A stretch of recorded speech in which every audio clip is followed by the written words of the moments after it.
Hola a todos, para los que no me conocen, sí, yo sí conozco algunos de aquí, me suenan mucho sus nombres. A Kassler siempre le da like a mis publicaciones, lo aprecio mucho. Para los que no me conocen, soy Susana Navarro, soy la actual oficial nacional de publicaciones médicas y el día de hoy Cintia me pidió que les hablara de redacción de artículos científicos, que es lo que que es el producto final de lo que hicieron con los Scummy Buddies, que también me tocó ser juez de este proyecto y pues vi algunos proyectos que tenían que sí pueden ser traducidos a una publicación científica. Entonces vamos a ver muy general. Para los que estuvieron en la Semana del Investigador, a lo mejor ya vieron esta presentación, aunque le agregué algunas cositas y le quité otras cosillas, ¿no? Si gustas darle a la siguiente diapositiva, por favor.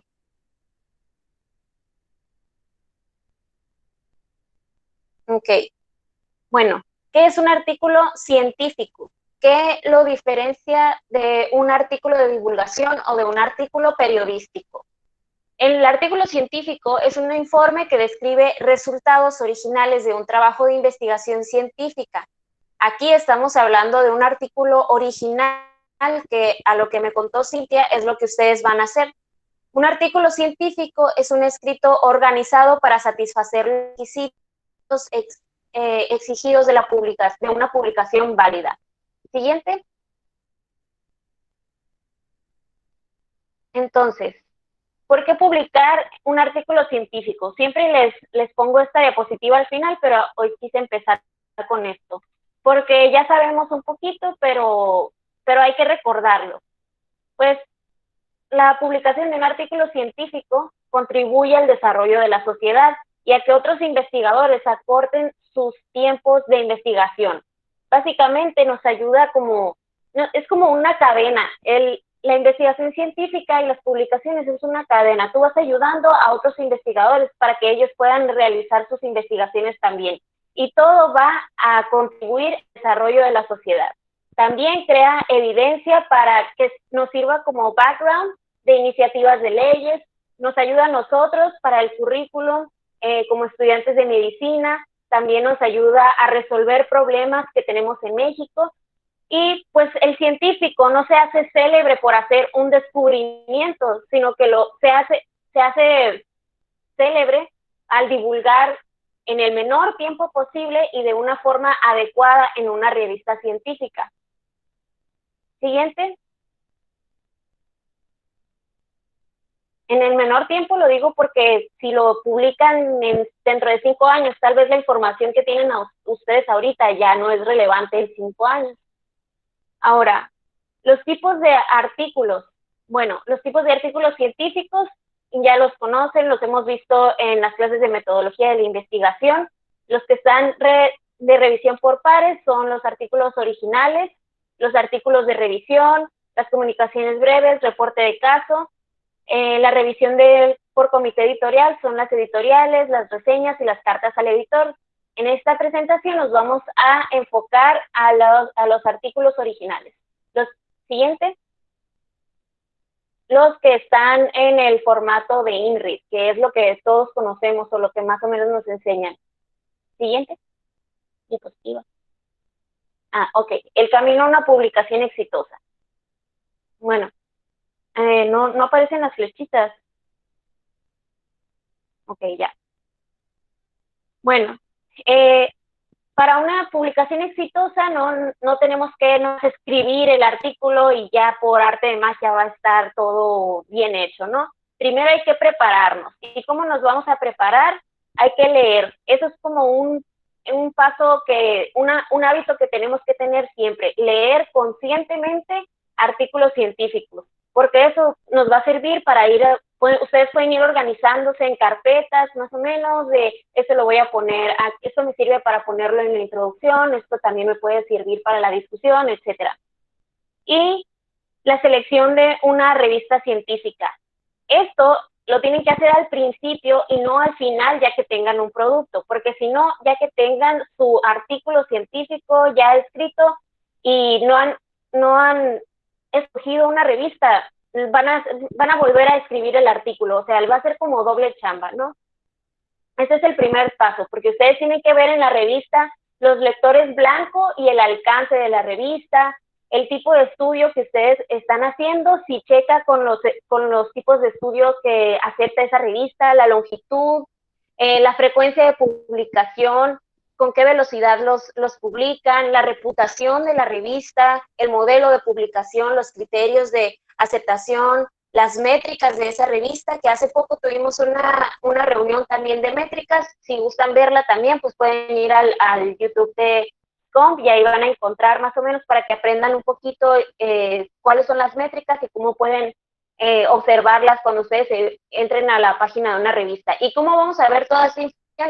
En la página web de todas las revistas viene toda esa información. Solo hay que buscarle, ¿no? La escritura, bueno, después ya viene todo el proceso de envío, que también es como es interactuar con los editores, porque se van a estar enviando correos constantemente de que ahora ya se le envió a tal editor, ahora se le envió acá, está en revisión, etcétera. Después ya viene la publicación por pares, la revisión por pares, que pues es que la revisión es por pares, se llama así porque alguien en ese momento, aunque sea más que tú o aunque sea menos que tú, es tu par.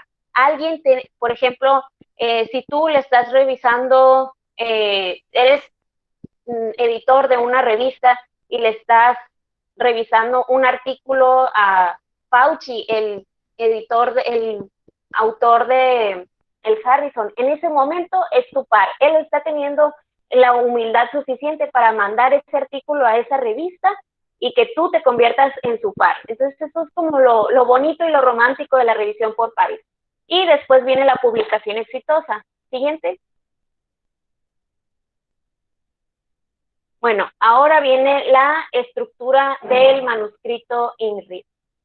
Bueno, como vemos, pues es un formato estructurado, uniforme, conciso y comprensible. Por eso está como, bueno, la American National Standards Institute lo estableció como norma en 1972 y se usa desde hace más de 100 años principalmente en revistas de medicina y ciencias biológicas.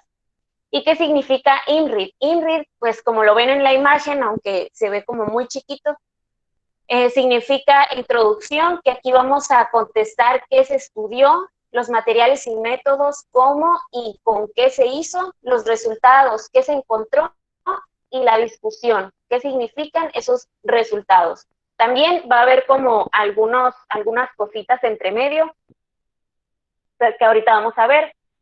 Entonces, la estructura de un artículo original bajo el formato de INRID sería el título en español y en inglés, los autores con afiliación institucional, después sería el resumen con palabras clave y después el abstract con las keywords, después la introducción, material y métodos, resultados, discusión, los agradecimientos, que es algo opcional, y después las referencias bibliográficas.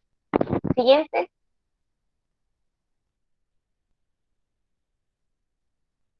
Ok, se movió un poquitillo. El título y el abstract. Vamos a empezar con el título. El título es su bandera. Anuncia lo más importante y memorable del artículo y debe de ser corto. Aquí dice menos de 25, pero hay quienes dicen que es como punto de buena práctica que sea menos de 15 palabras. Debe de ser simple, pero conciso e incluye la población, el modelo y el método. Algunas revistas y algunos editores mencionan que es como también punto de buena práctica dejar el título para el final. Se supone que mientras tú trabajas en tu protocolo o en tu trabajo de investigación, debes avanzarle un poco en la introducción y puedes reescribir el título conforme avanza el trabajo. El título de un artículo es una etiqueta, no una oración gramatical, porque muchas veces lo hacen como muy, muy largo. Es la primera fuente de información de un investigador y debe describir de una manera comprensible el contenido de un artículo. Es necesario colocar un título específico y no uno general. Por ejemplo, acción de los antibióticos sobre las bacterias. Este título no nos está diciendo nada, prácticamente nada. Ahora, ya corregido sería acción de la acitromicina sobre infecciones por clamidia. Ahí ya nos está especificando un poquito más, entonces ya nosotros que estamos buscando un artículo o gente externa que está buscando un artículo sobre la acitromicina y cómo trabaja específicamente sobre la clamidia, ya va a poder encontrar, ser como más específico. ¿Me explico? Y no debe de ser ni muy corto ni demasiado largo. Por ejemplo, enfermedad de Chagas está muy corto y demasiado general. Y el investigador necesita saber si es un estudio genético, si es un estudio médico, un químico, uno epidemiológico. Con el título enfermedad de Chagas no les estás diciendo nada. Y luego está otro tipo de títulos, por ejemplo, crecimiento intrauterino restringido y bajo peso al nacer en recién nacidos de gestantes en infección del tracto urinario en el servicio de obstetricia y ginecología del Hospital IMES en la ciudad de Hermosillo, Sonora, del 2003. O sea, está demasiado largo. Entonces no debemos de durar más de 15 palabras, dependiendo, yo les recomiendo que se fijen en la revista a la que van a mandarlo, no debe de ser más de 15 palabras para algunos, otros dicen no más de 25. Los editores cuando les manden su artículo a revisión les van a dar recomendaciones, pero no se los van a mandar estrictamente corregido. Y la mayoría de los errores gramaticales de los títulos se deben al orden defectuoso de las palabras. A veces se nos olvida todo lo que aprendimos durante la primaria, se nos olvida, de hecho, es como un error común que cometemos todos, que se nos olvida que va sujeto, verbo, predicado. A veces como por querer hacer que se vea bonito la oración, mandamos el verbo primero y entonces se revuelve y la oración no se entiende, ¿no? Por ejemplo, tratamiento quirúrgico en las fracturas pediátricas de la extremidad superior. Está como, se escucha medio raro, ¿no? Entonces ya corregido sería tratamiento quirúrgico en fracturas de la extremidad superior en infantes. Ahí se entiende un poquito más. Ahí ya está ordenado en sujeto, verbo, predicado. Y pues se recomienda evitar los subtítulos y los títulos en serie. Por ejemplo, estudio comparativo de estructuras de educación y atención de infancia en 7 países: Australia, Bélgica, Brasil, Canadá, Cuba, Francia y Perú. Y aunque estos, o sea, imagínense que hubiera más países, ahí le pueden seguir al título. Entonces, estos errores, aunque parezcan muy tontos, se siguen cometiendo. Yo me sigo encontrando artículos en revistas como Lancet o en revistas como el New England, que siguen así, o sea, están aceptados, pero no quiere decir que eso los haga correctos, o no es el punto de mejor práctica de los artículos. No deben de tener como tanta secuencia. O sobre la medida de las magnitudes, primera parte. Y si no te aceptan la segunda parte, ¿qué va a pasar con tu artículo de primera parte? Entonces, traten de que su título pues esté conciso y sea a lo que van. Y como menciono aquí en las diapositivas, que tienen que mencionar la población, el modelo y el método. Bueno, y también el título debe de coincidir con los objetivos. No por hacer un clickbait vayan a poner como algo que no es. Por ejemplo, características clínicas y demográficas del paciente amputado. Y el objetivo es, el objetivo del presente trabajo fue dar a conocer las ventajas del programa de rehabilitación para discapacitados por amputación del miembro superior. Ahí no nos está hablando realmente de las características clínicas y demográficas del paciente amputado, sino nos está hablando del programa de rehabilitación. Entonces, el título debe de ir acorde a los objetivos. Ahora, después de ahí no va a ir el abstract, van a ir los autores. ¿Y cómo se deben nombrar los autores? La lista de autores deben de estar todos los que son, y todos los que son deben de haber hecho algo.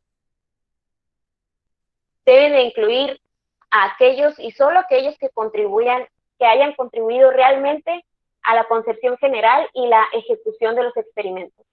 Y deben de nombrarse, normalmente se nombran en orden de importancia en relación a los experimentos o reconociendo lo que hayan hecho, ¿no? Primero va el autor principal, después el segundo va el principal asociado y el tercero también pues es como de los principales asociados. ¿Y a quién se le va a considerar autor?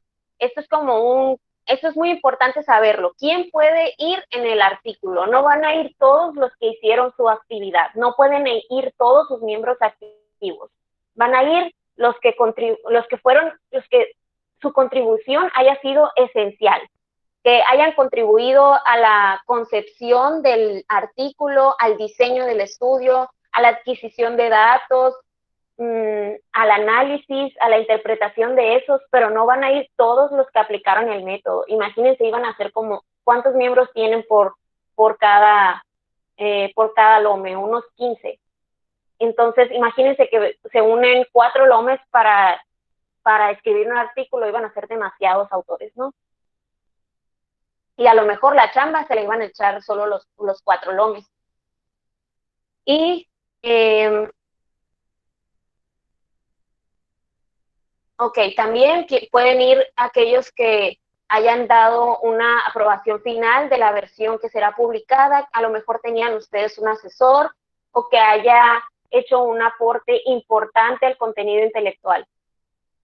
Usualmente los autores son aquellos que tienen la capacidad de defender públicamente los resultados de la investigación.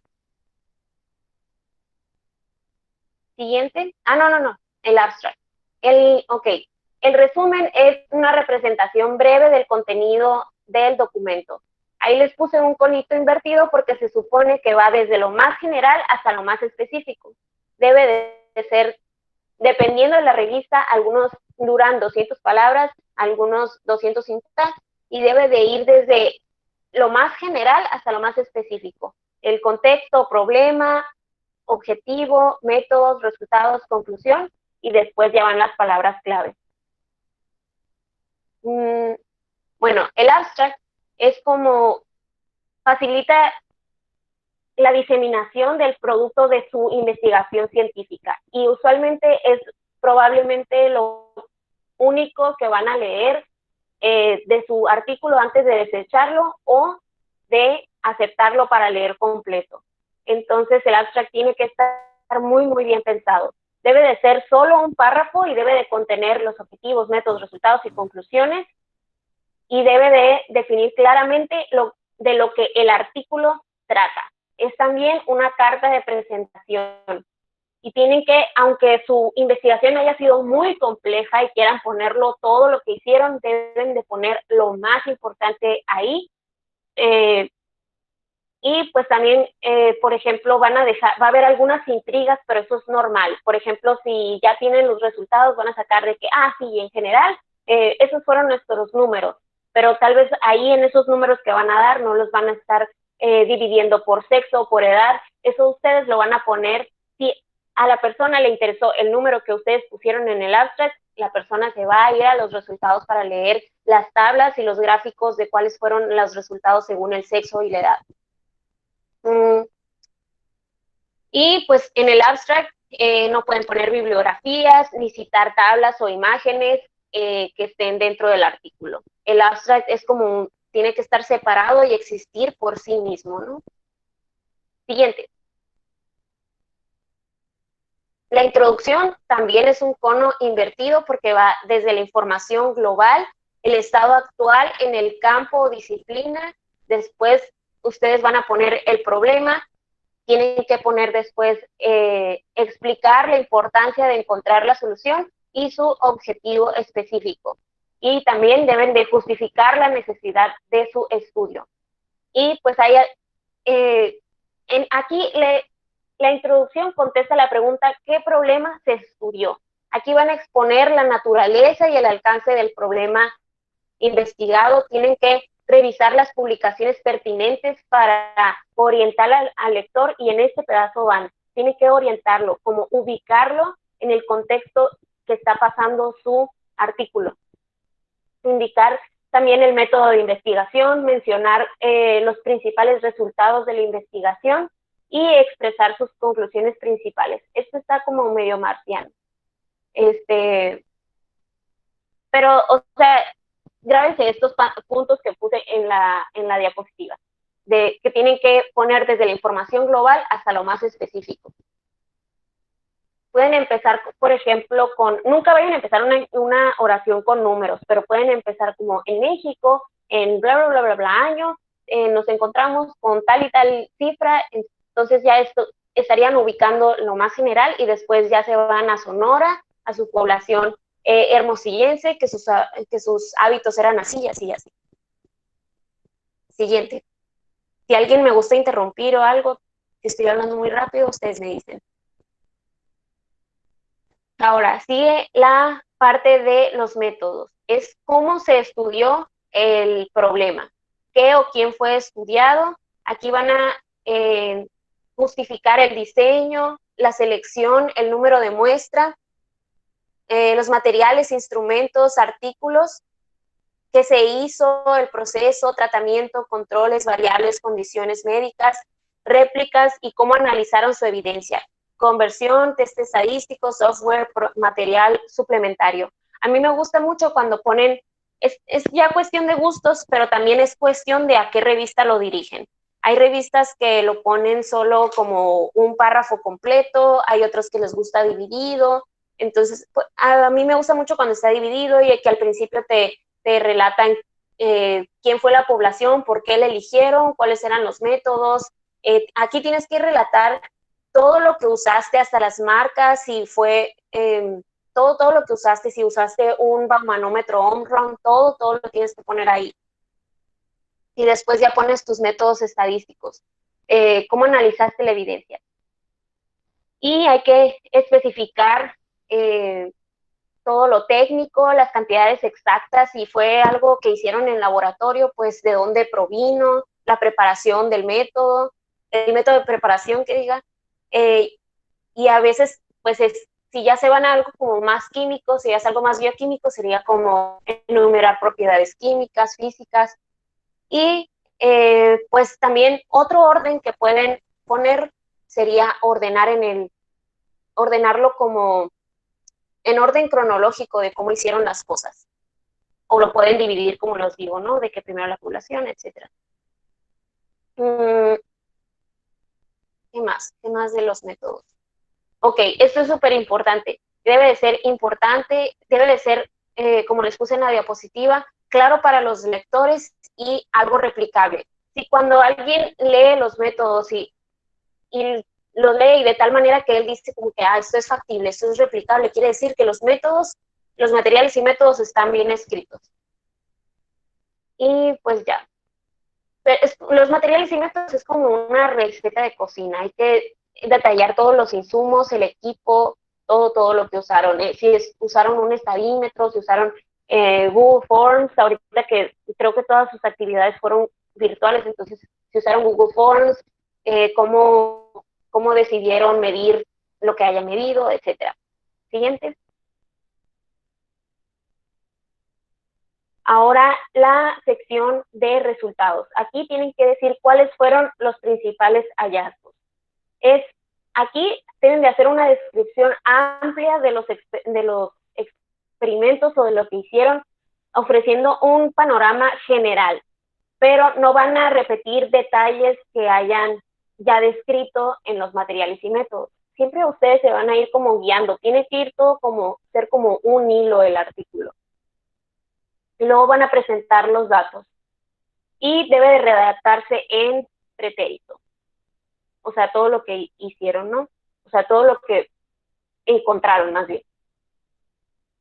Debe de ser muy claro y sencillo, debe de representar los conocimientos que se estén aportando al mundo y no hay que redundar, hay que usar tablas o figuras, pero no los dos. O sea, si ya van a poner un dato en una tabla, no lo vuelvan a poner en una figura. Y deben de ser transparentes, factibles, lógicos. Aquí va solo lo que encontraste, más no lo que significa. Lo que significa va a ir en la discusión. Y hay que sintetizar, hay que usar todos los recursos gráficos que tienen a su disposición, tablas y pues gráficas, figuras, todo lo que tengan a su disposición. Siguiente.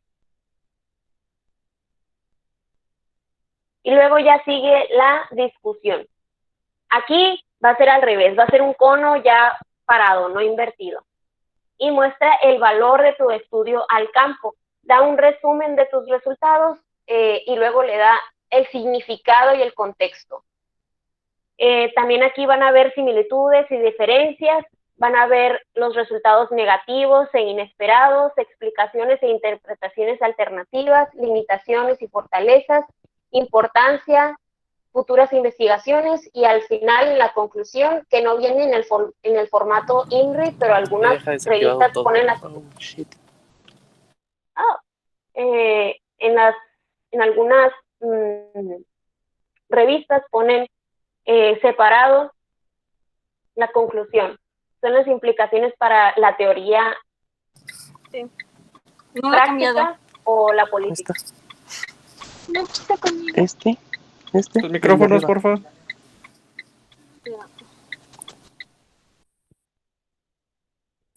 Ya. Ok. En la discusión, bueno, entonces vamos a, como les digo, vamos a exponer los resultados, pero no vamos a recapitular. Ok, entonces aquí vamos a darle, como les digo, vamos a darle significado a los resultados. Hay que señalar las excepciones o las faltas de correlación y delimitar los aspectos no resueltos. Hay que mostrar cómo concuerda o no los resultados e interpretaciones con los trabajos antes publicados. Si mi trabajo concordó con 3 trabajos, pero con otros 3 los números no se acercaban, eso es digno de una discusión. Eso hay que ponerlo en la discusión. Hay que poner las consecuencias teóricas del trabajo y las posibles aplicaciones prácticas y formular conclusiones de forma clara. Siguiente. Ok, antes de irnos al resumen, hay que escribir los agradecimientos. ¿A quiénes se les va a agradecer? No se le, en los artículos yo no he visto que le agradezcan a personas como tal, más bien se le agradece a instituciones, aquellos que te ayudaron a recolectar los datos, si fuiste al INS, si fuiste al ISSSTE, a recolectar datos, aquellos que, ok, sí, ahorita me regreso, aquellos que te financiaron la investigación, aquellos quienes te dieron facilidades para la recolección de datos, algunos consejos, algunos que ayudaron a procesar la muestra, o que te revisaron el manuscrito antes de enviarlo, pero casi siempre son instituciones. En este caso, pues a lo mejor, como les digo, es opcional, y si la revista acostumbra a poner agradecimientos también, a lo mejor podrían ustedes agradecer a sus comités locales, a la MES. Ahora, devolviéndonos con la discusión. La discusión son los resultados, pero los vas a correlacionar con la teoría. Entonces, es realmente una discusión. O sea, a mí me salió esto tal como lo dice fulanito artículo, pero también encontré que en fulanito artículo difieren los números. Eso es una discusión. Vas a ver cómo se relaciona con esto, cómo se relaciona con aquello, por qué se dan las diferencias, qué límites tuviste, de que le das significado a tus resultados. Ya no solo a las mamás les salió esto, a las que no eran mamás les salió esto, sino que le das significado a los resultados. No sé si me voy a entender. Voy a leer los comentarios.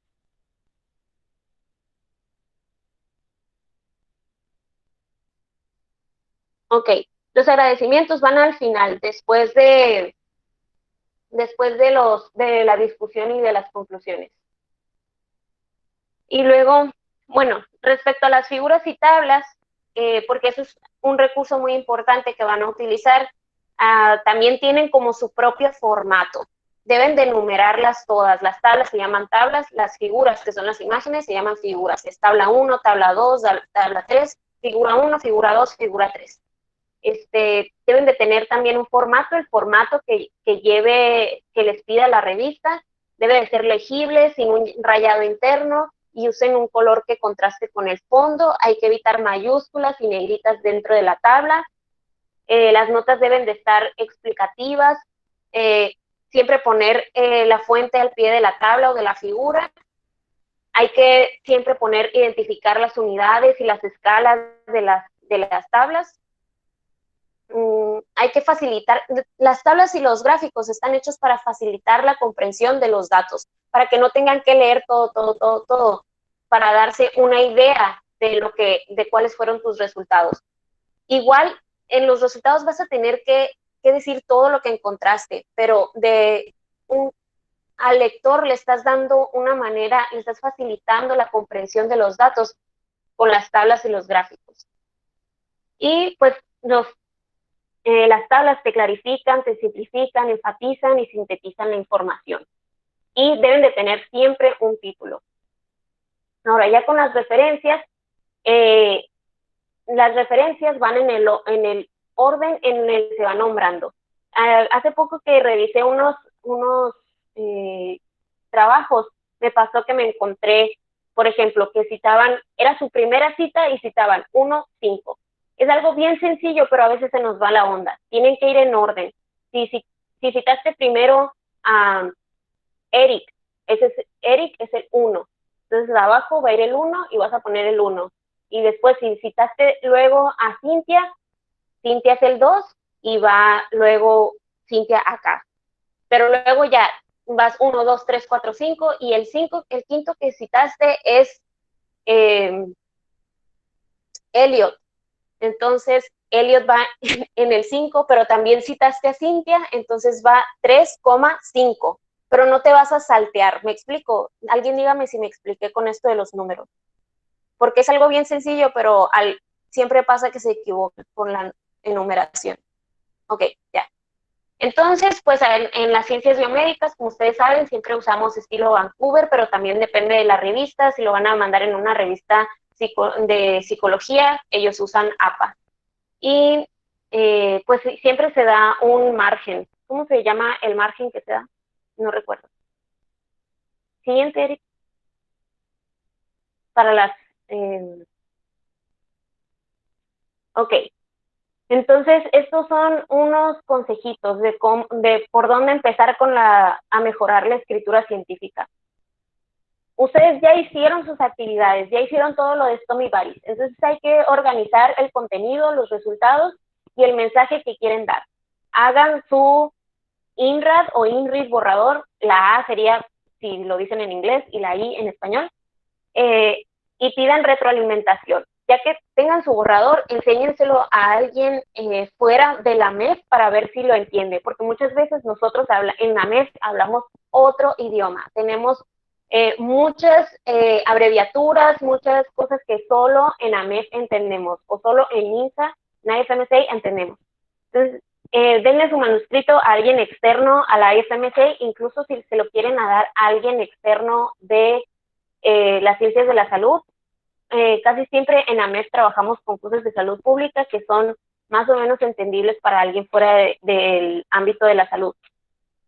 Después hagan un borrador de título y de abstract y seleccionen una revista. Bueno, en realidad lo que les decía es que hagan primero lo de la revista y también primero hagan su título como borrador, pero también lo van a poder hacer al final. Seleccionar una revista y ver los requisitos de la revista y después hay que pulir y pulir y pulir el manuscrito. Siguiente.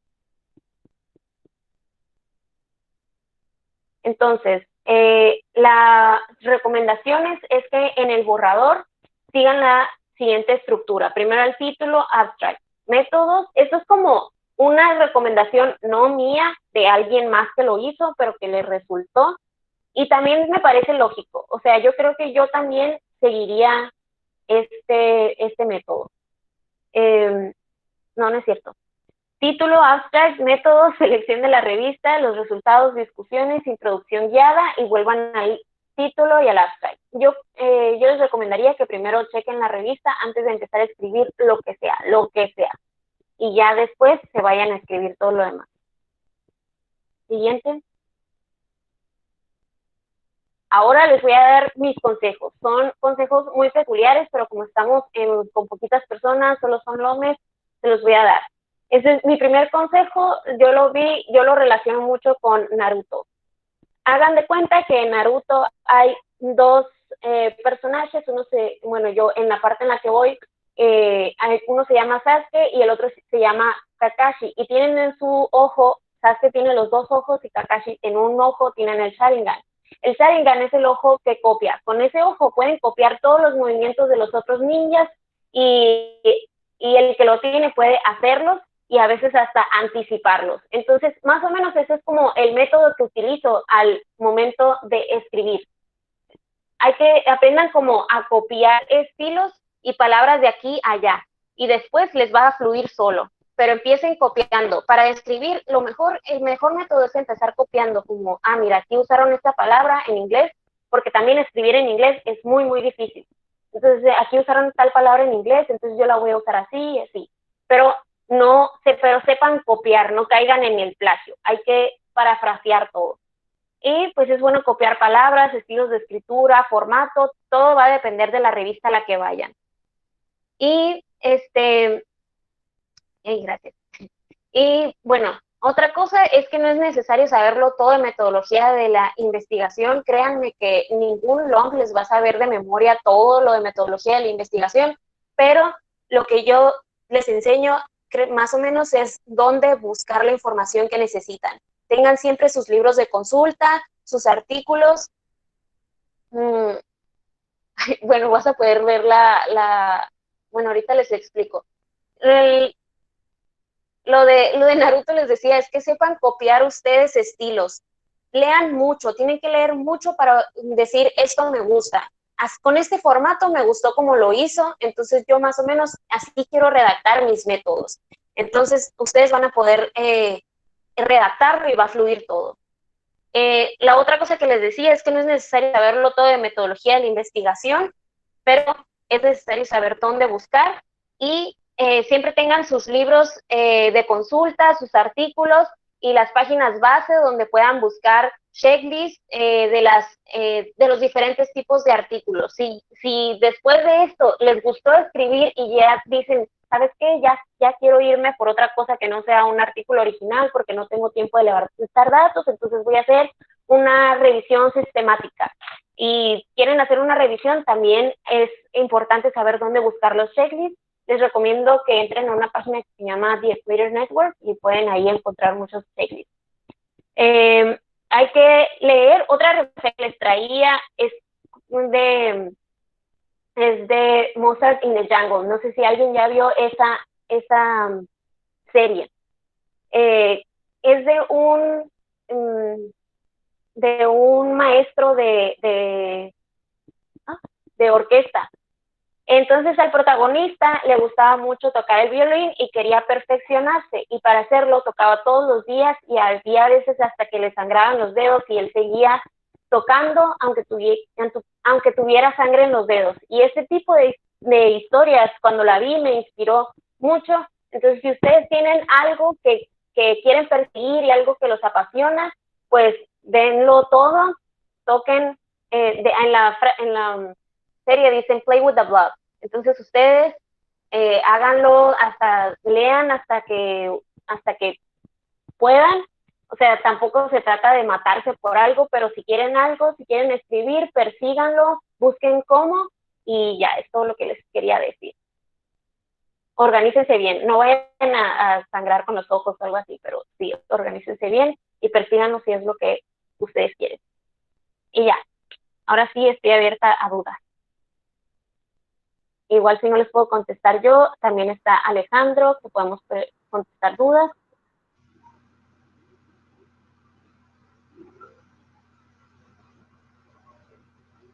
Bueno, si no hay ninguna duda, nada más para hacerles el recordatorio, igual como ya les dijo Lucet, ustedes ya tienen prácticamente mucho camino recorrido. ¿Por qué? Porque para que ustedes hicieran la actividad anterior, pues tenían que haber estado informados sobre el tema. Fue de hecho parte de las fases que yo les dejé, que se empaparan sobre toda la información que ustedes pudieran recolectar, para que pues precisamente teniendo esa información ustedes enfocaran su actividad.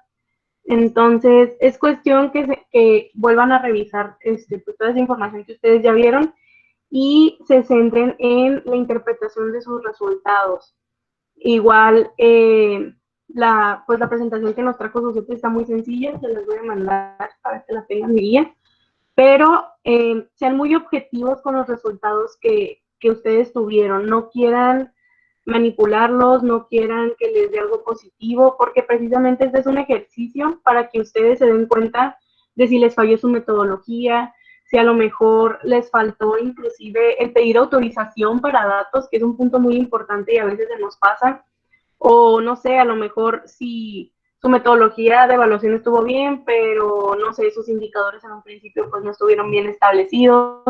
Entonces, es para eso. Esto es un ejercicio que a ustedes les va a servir para que todo lo que ustedes hagan en realidad esté bien hecho, y si está bien hecho es publicable. Y obviamente, pues si estamos viendo un problema, pues que su justificación sea verdadera y que los objetivos específicos que tienen, el objetivo general que tienen, pues realmente sí sea favorable o sí beneficie, y no sean nada más actividades para que sean bonitas o para que se vean en cantidad, sino realmente lo que nosotros estamos haciendo es beneficioso y pues obviamente tiene un objetivo muy específico.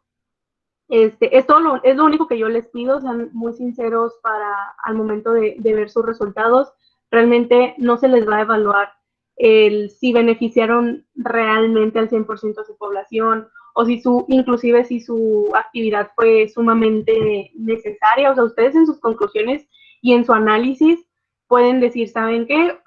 Como conclusión, vemos que nuestra metodología de evaluación pues tuvo estos fallos, o creemos que a lo mejor nuestra actividad pudo haber sido más beneficiosa si lo hubiéramos enfocado a una población más específica, o si hubiéramos enfocado nuestra actividad a tales objetivos que son mucho más importantes de buscar en relación a la investigación que nosotros hicimos para hacer esta justificación. Entonces, eso es lo que realmente a mí me interesa, que ustedes sean conscientes de qué tan bien estamos haciendo nuestras actividades, y como les digo, una actividad que está bien hecha, bien elaborada, bien ejecutada, va a ser viable para su publicación. Entonces, no sé si quieren agregar algo más, alguno de los niños. Marvin, creo que estás ahí escribiendo, si quieres dilo, no pasa nada. Pues también pueden hablarle a Marvin si tienen alguna duda, Alejandro, cualquiera del equipo nacional, y también pues unan a sus LOMS, a sus actividades. Como les digo, para mí no es como que esté burocratizado el trabajo en la MEF, sino que cada quien sabe como su chamba, y si un día tienen dudas de algo, pues también me pueden, los LOMS es como más común que me estén preguntando cosas, ¿no? Entonces, únanlos a sus actividades, además de que son gente muy linda. Y ¿qué más les iba a decir? Pueden también, cuando salga la convocatoria de CIMER, pueden publicarlos también en CIMER, y pueden publicarlos en muchas revistas de estudiantes de medicina, o si ya se quieren ir por algo más alto, también se puede. Y pues sí, lo que decía Cintia de las actividades no las hacemos pues para que se vean bonitas, sino porque queremos contribuir en algo. Y la manera correcta de contribuir pues es con el método científico, por algo existe, ¿no? Porque con el método científico es la manera en la que vamos a poder generar un cambio tangible. Y alguien puso que tus errores son tus limitaciones, así se llaman. Entonces, van en la parte de discusión. Lo de EndNote no lo he usado, pero uso Mendeley y la verdad me facilita mucho las citas bibliográficas, pero cada quien encuentra su manera de trabajar, ¿no? A mí me sirve mucho otro método que es como más desordenado. Yo le digo Frankenstein porque agarro como pedazos de aquí y de allá y yo me encuentro como la manera, ¿no? Pero ya que lo tienes que entregar a alguien más y que alguien más te va a checar tu trabajo, que estás trabajando con, por ejemplo, cuando estaba trabajando con Marvin o Juan Carlos, sí tenía que entregar algo más limpio, entonces ya usaba Mendeley. Entonces ya dependiendo de ustedes, cómo ustedes van a encontrar la manera en la que ustedes trabajan y cómo se van a organizar, tanto con ustedes mismos como con sus colaboradores. Y ya, esto sería todo, creo. Espero que les haya gustado. Y pues ya le vaya a pasar la grabación a Cintia o la subo en unos días a YouTube para que quede ahí. y la puedan volver a ver. Gracias, Os. Si quieres puedes dejar de grabar.